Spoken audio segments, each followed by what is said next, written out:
तर महाशिवरात्री निमित्त त्र्यंबकेश्वरच्या मंदिरालाही आकर्षक विद्युत रोषणाई केली गेली आहे।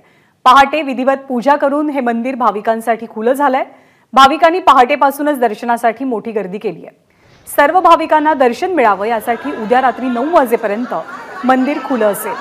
सर्वसामान्य भाविकांना सहज दर्शन करता यावं यासाठी 3 दिवस VIP दर्शन बंद ठेवण्याचा निर्णय झालाय।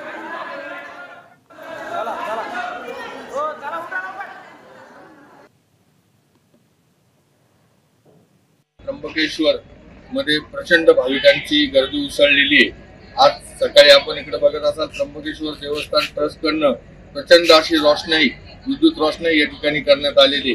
अनेक प्रकारचे या ठिकाणी कार्यक्रम आयोजित करण्यात आलेले आहेत। तसेच त्र्यंबकेश्वर मध्ये देवस्थान ट्रस्टने येणाऱ्या भाविकांची गर्दी लक्षात घेता नियोजन केलेले आहे। तसेच गावच्या लोकांसाठी सुद्धा उत्तर महाद्वाराने जाळीच्या गेटने दर्शन करण्याचे नियोजन आहे।